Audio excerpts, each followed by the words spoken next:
Olá, queridos, paz seja convosco. Quero trazer uma palavra de Deus ao seu coração que se encontra em 1 Coríntios, capítulo de número 1, versículo 26 ao versículo 31, no qual a palavra de Deus diz assim: Irmãos, pensem no que vocês eram quando foram chamados. Poucos eram sábios segundo os padrões humanos, poucos eram poderosos, poucos eram de nobre nascimento. Mas Deus escolheu o que para o mundo é loucura, para envergonhar os sábios, e escolheu o que para o mundo é fraqueza, para envergonhar o que é forte. Ele escolheu o que para o mundo é insignificante, desprezado, e o que nada é, para reduzir a nada o que é, a fim de que ninguém se vanglorie diante dele.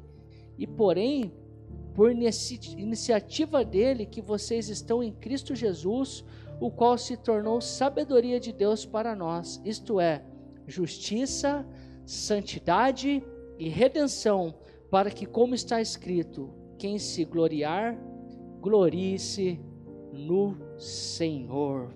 Amados, o evangelho da graça de Deus não dá lugar nenhum, não dá vazão nenhuma para a vanglória pessoal. O Senhor, Ele não se impressiona de forma alguma com a nossa aparência. O Senhor, Ele não se impressiona de maneira nenhuma com a sua ou com a minha posição social, com a nossa herança natural, com a nossa situação financeira, ou pelo que nós podemos conquistar, ou com aquilo que nós já conquistamos aqui nessa terra. Observe que Paulo, ele escreveu que poucos, ele não está falando que ninguém, mas ele fala que poucos eram sábios segundo o mundo. No Novo Testamento aqui, queridos, nós vamos ver cristão de posição social muito elevada, mas ele está falando que não muitos, ou seja, então era a minoria. A descrição que Paulo faz aqui dos convertidos não era uma descrição aqui bajuladora. Eles não eram sábios. A Bíblia está dizendo aqui que eles não eram pessoas poderosas ou nobres. Deus chamou não por causa do que eram, mas a despeito do que eram. A igreja, se você for analisar aqui a história, o contexto da igreja de Corinto, ela não era composta por, principalmente aqui, de pessoas nobres, mas ela era uma igreja composta de pessoas comuns, que eram pecadoras, que eram pessoas que dependiam da graça de Deus.